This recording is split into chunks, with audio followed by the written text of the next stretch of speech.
Good afternoon and welcome to the Midday News for Thursday, February 12. I am Karian Simpson. A special welcome to our viewers on YouTube, TVJ International in the Cayman Islands, and online at onespotmedia.com. Here's what we have in the bulletin. New Parliament gets underway. Economist reacts to government's introduction of new taxes. And later in sports, reggae boys qualify for Under-17 World Cup. Thank you for joining us. Now the details.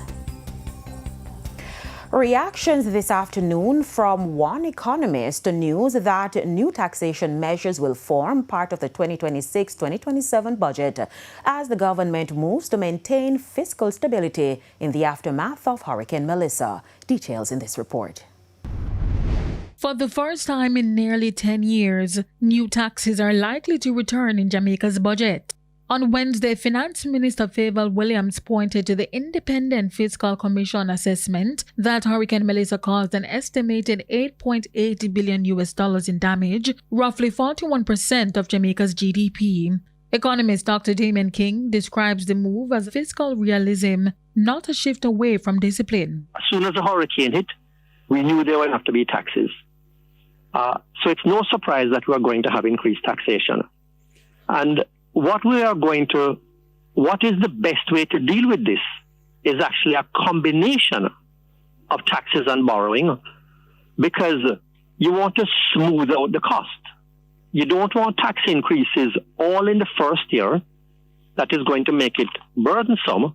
You spread it out over a few years so that it is not as disruptive to standard of living immediately as much as it might have been. So that is what we are going to get. Dr. King says Jamaica is in a fiscal position to manage the impact of an event such as Hurricane Melissa. It's such a proud moment for all Jamaicans to appreciate that we can have something of the impact of Hurricane Melissa, and an international rating agency has said essentially this does not affect Jamaica's long-term stability and fiscal and financial security. So it's good that we can be in that position, and we want to remain in that position. He further argues that the introduction of new taxes is the most effective approach. Well, the only other option to taxation is borrowing, which is saying, we're going to tax you sometime in the future, and we're going to have to tax you more to pay back the principal and the interest. And that takes us down a road that Jamaica does not want to go, which is to deal with all of these crises by borrowing. Well, yes, it's a setback, but it means that we need to conduct our affairs in such a way that we don't act as if these setbacks were unexpected. So we need to make sure that our fiscal management includes insurance policies. It includes catastrophe bonds. It includes catastrophe clauses in our regular borrowing. It includes putting aside sinking funds so that we deal with this vulnerability as best we can. Anthony Atkinson, TVJ News. Jamaica's 44 ranking on the Transparency International's Corruption Perception Index (CPI) is being questioned by social commentator Reverend Peter Espute. More in this report. Jamaica's 44 ranking on the Transparency International's Corruption Perception Index (CPI) is being questioned by social commentator Reverend Peter Espute. The country has been in this position for the last years, and despite the data from Transparency International, Reverend Espute is of the view that corruption perception is worse than what is reflected in the numbers. Can't measure corruption directly because we just don't have the data. So that's why Transparency International is going for the surrogate variable, the perception of corruption. So they ask people questions like, have you bribed any policeman recently over the last year? Have you bribed any politician? Are you aware of any contracts being given to friends or paseros? And if they say yes or no. But I just don't understand why it has remained the same for the last 5 years. It doesn't make sense to me. I think corruption has deepened in the country in the last 5 years. The CPI ranks 180 countries and territories worldwide based on the perceived levels of public sector corruption. Scores range from 0, which indicates a highly corrupt environment, to 100, which represents a very clean public sector. A score below 50 signals serious corruption challenges. Reverend Espute argued that the fact that Jamaica has not declined, especially at a time when many countries have slipped, could suggest that something positive is happening locally when it's not. There's something good happening that causes us not to go down. I don't know what it is. I believe they're being very kind to us. I think the actual score should have gone down, in my view. Why is that, sir? Because of what I said. The fact that the Prime Minister's statutory declarations cannot be verified, the findings of the Auditor General, the findings of the Integrity Commission indicate that there are problems.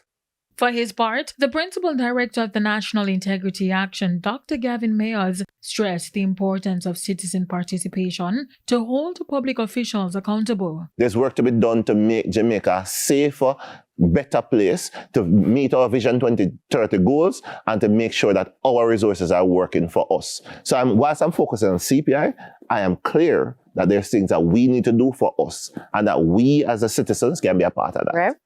Anthony Atkinson, TVJ News. The new parliamentary year got underway today with the ceremonial open of Parliament. In laying out the administration's agenda for the year ahead, Governor General Sir Patrick Allen says focus will be on rebuilding following the devastation caused by Hurricane Melissa last year. For the year ahead go beyond reconstructing. Not only reconstructing what was damaged by reimagining what is possible, but building modern infrastructure with greater climate resilience and institutions designed for speed, scale, and opportunity. This is about turning adversity into advantage, about shaping a Jamaica that is stronger in the face of shock, more competitive on the global market, and more inclusive in the prosperity that it creates. He says the government will continue to drive policy and public sector reform. By strengthening accountability, results-based management, and institutional capability across government. Now, the House of Representatives will convene at 2 p.m. for the tabling of the 2026-27 estimates of expenditure. We'll have comprehensive coverage in primetime news at 7. A female motorist is injured and her vehicle written off following a major early morning crash along the Swansea Main Road in Clarendon. Details in this report. Free at last. The moment a female motorist was removed from the mangled remains of her vehicle along the Swansea Main Road in Clarendon. According to police reports, a truck traveling westbound drifted onto the right side of the road, colliding with her vehicle traveling in the opposite direction. The truck pushed the car from the roadway into a ditch. The occupant of the car, a female driver, received serious injury. The incident happened about 5:30 a.m. Residents rushed to the scene.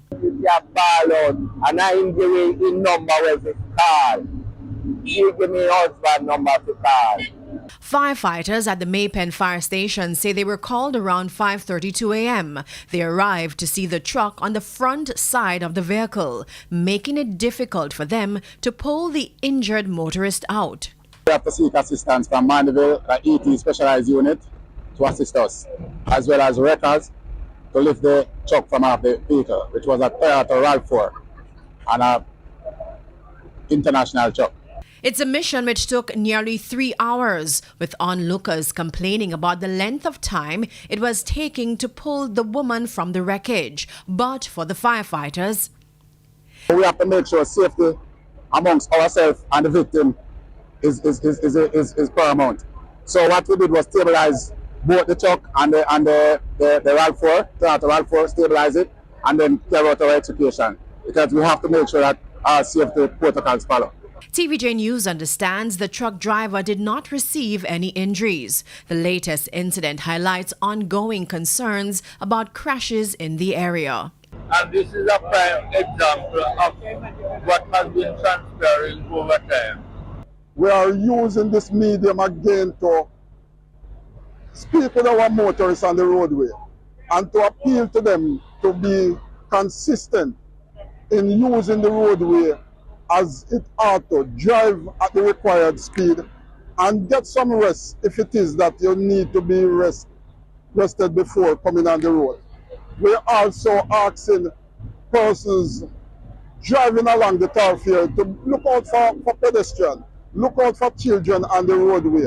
It is not usual that we get cooperation from motorists speeding along the roadway, and we are asking them to tone down and to be consistent with what the road surface is like. Janella Precious, TVJ News.